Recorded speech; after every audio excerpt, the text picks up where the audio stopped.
1990년 9월 15일 체코 프라하의 불타바 강에서 산책을 하던 사람들이 옆 숲길에 쓰러져 있는 한 여성을 발견합니다.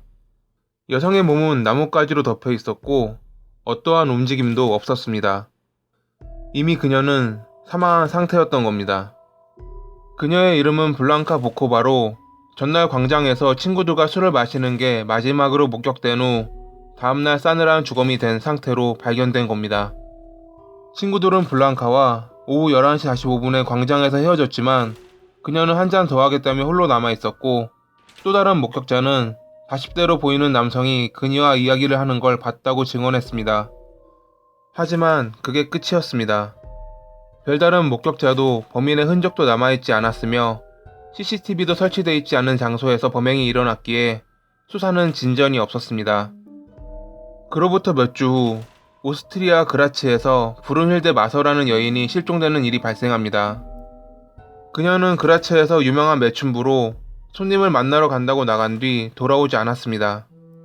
2달 후인 12월 초 인근 지역에 사는 하이데마리 해머러가 실종됐다 한 달 후 마을 외곽 나무에서 사망한 상태로 발견됩니다. 하이데마리의 몸에 남아있던 흔적은 4개월 전 체코에서 사망한 블랑카의 몸에 남아있는 흔적과 매우 유사했습니다. 아니, 똑같았습니다. 두 사건은 동일범의 소행이었던 겁니다. 얼마 후 그라츠로부터 600km 떨어진 브리겐츠에서 처음 실종됐던 브룬힐데 역시 동일범에 의해 사망한 상태로 발견됩니다.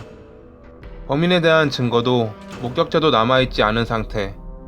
범인의 윤곽도 잡지 못한 채 시간은 흘렀고 1992년 5월까지 6명의 피해자가 발생했습니다. 피해자들의 공통점은 한 명을 제외하고는 모두 매춘부였다는 점과 도시 외곽의 산림지역에서 표살된 상태로 발견됐다는 것이었습니다. 특히 범행에 사용된 끈의 매듭법이 동일했습니다. 오스트리아 언론에서도 이 끔찍한 이야기를 다뤘고 TV를 보던 어거스트 셰너는 순간 예전 기억이 떠올랐습니다. 70세의 어거스트는 은퇴한 전직 수사관으로 요즘 언론에서 보도되는 범행이 자신이 1976년에 맡았던 사건의 범행과 매우 유사하다는 걸 알게 됩니다. 1976년 오스트리아에서 2명의 여성을 살해한 뒤 잡혔던 잭 운터베거.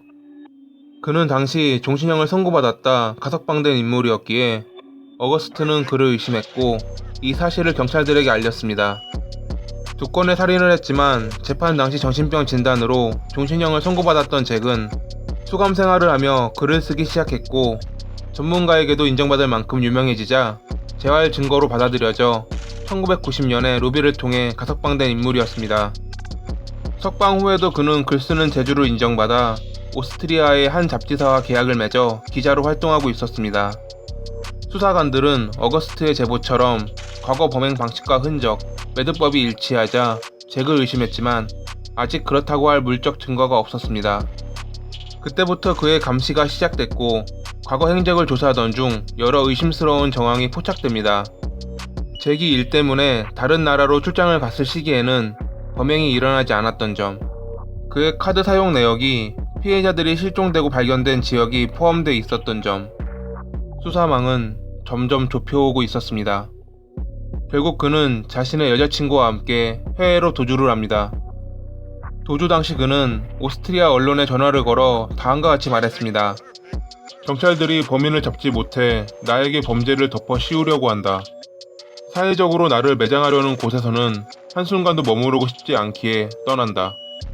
잭이 해외로 도주한 뒤 그의 옷 섬유가 피해자의 몸에서 발견됐다는 증거를 찾은 경찰은 국제적으로 그를 수배했고 1992년 2월 27일 FBI에 의해 체포됩니다. 1994년 6월 20일 11건의 살인 혐의로 배심원단은 그에게 유죄를 선고했습니다.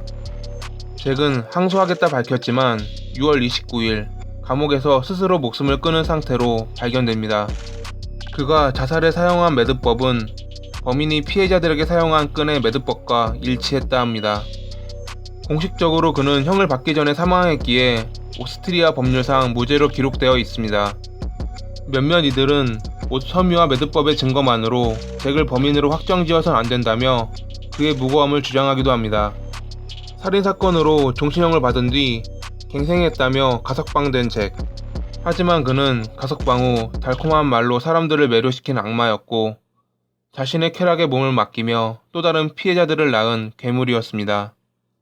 여담으로 1976년에 수감된 후 자서전을 비롯해 여러 글을 써 내려가던 잭이 얼마나 글을 잘 썼는지 노벨 문학상 수상자인 엘프리데 옐리네크와 귄터 그라스가 그의 자유를 요구하는 운동에 동참하기까지 했다 합니다.